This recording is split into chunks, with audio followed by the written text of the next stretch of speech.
Welcome back to Alberta Prime Time and the Nightly Vocal Point now. Joining our Monday Money panel, Jane Ulm, an investment advisor with Angus Watt Advisory and National Bank Financial.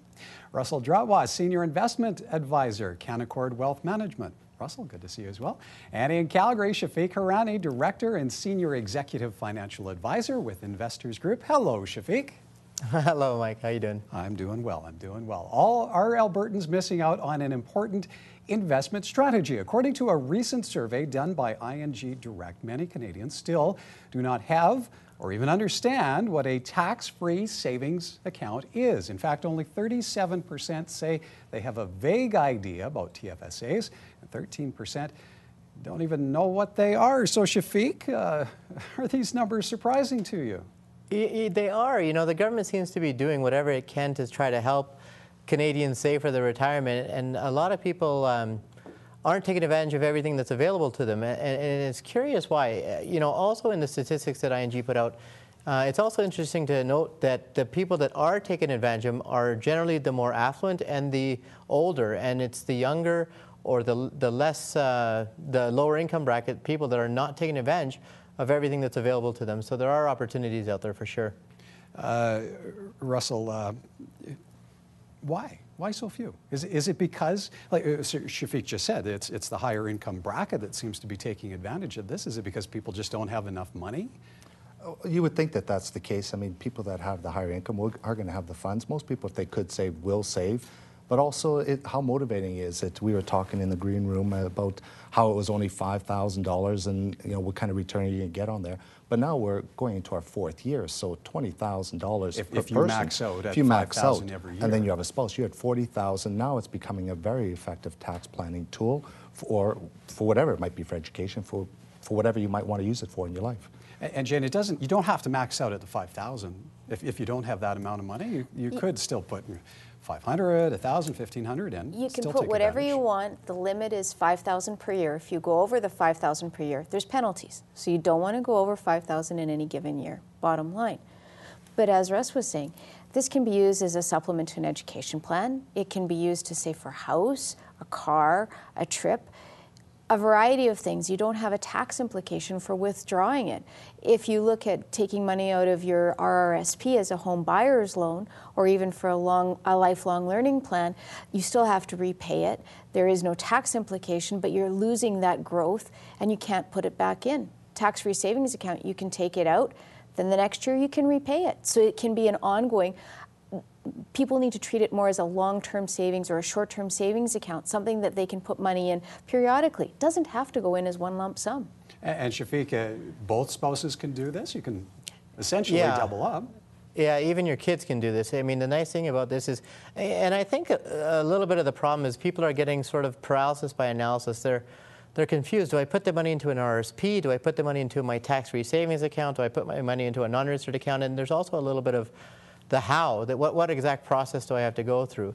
So I think all this leads people into the, well, let's just put it off for later approach. But yeah, anybody can do it. Your spouse has a $15,000 limit. Your kids can do up to $15,000 as long as they've been filing a tax return and they're above the age of consent.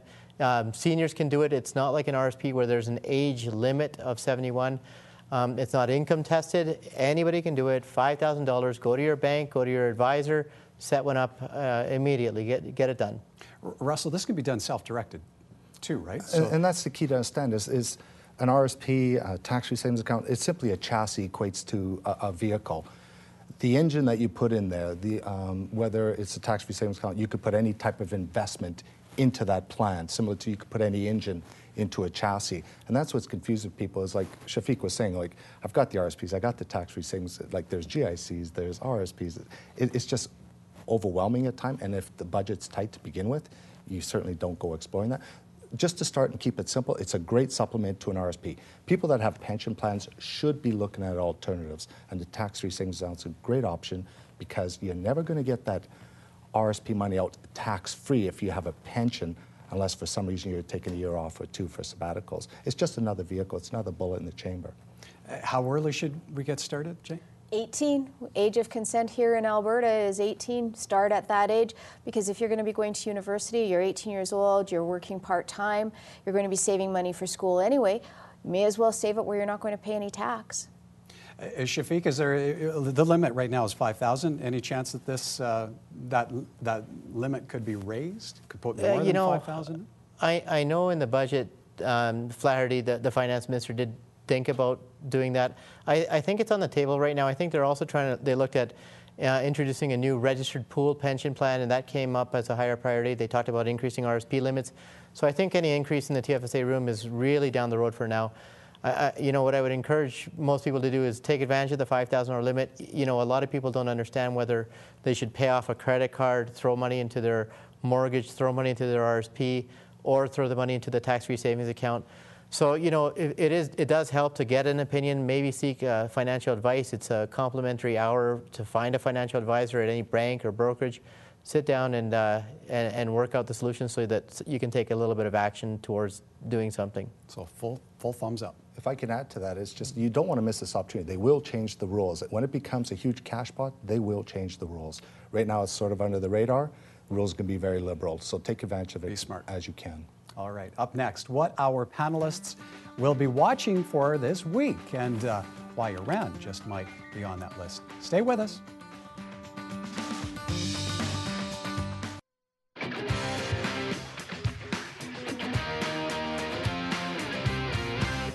Welcome back to Alberta Primetime and the Nightly Focal Point. Our Monday Money panel is in, and of course, time now for our insider's point of view, what our panelists will be watching for this week. So, Jane, you're first up to bat, and it's overseas you're looking, is it not? I'm watching what's happening in Iran and in Syria. We know the damage that took place in Syria with their civil unrest.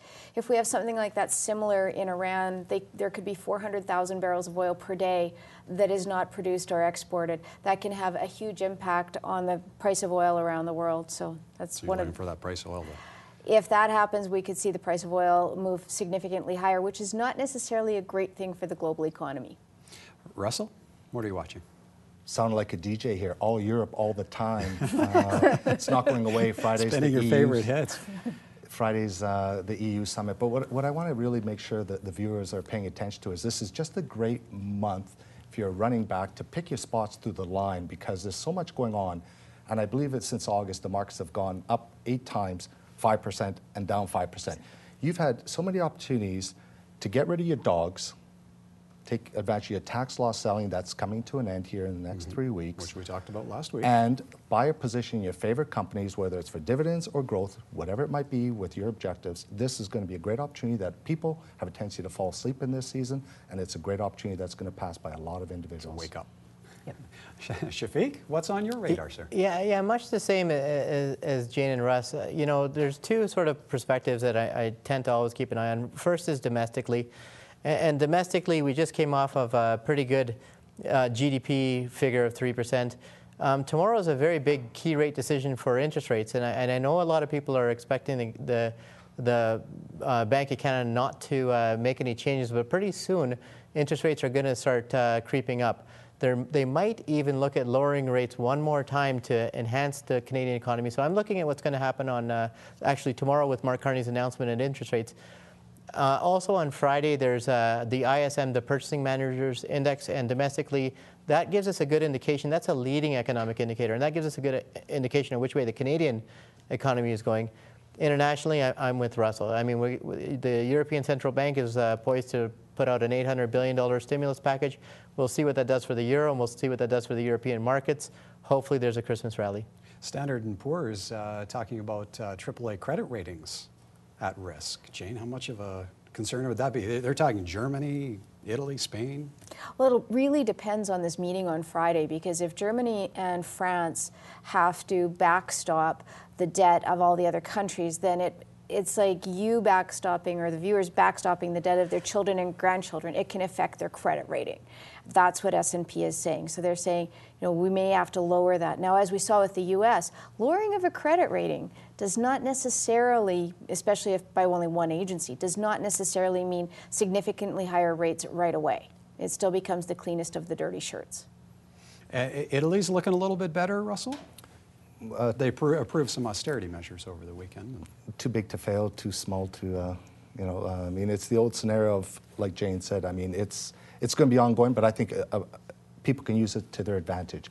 When it's announced, and invariably there's going to be some that get the credit rating drop, that's going to be an opportunity to get in to the positions you want. And it's just a great opportunity. It's not many times that we know what's coming.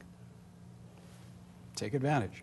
Annual employment numbers in likely should be no surprise. Alberta leading the pack when it comes to job growth, more than 97,000 new jobs in the past year, according to Stats Can. Is that setting us up nicely for 2012 here in Alberta, Shafiq? It looks fantastic. Alberta has got the lowest unemployment in Canada, and we're sitting at 5% unemployment, which is basically it's basically full employment. So anything under 5% means that we need to start hiring people, and we have a labor shortage. So the numbers are fantastic. It's a long way away from the 8% we were sitting at after 2008. So that works very well on the Albertan economy, which employment is the key driver of consumption, which drives the productivity or the GDP of the province.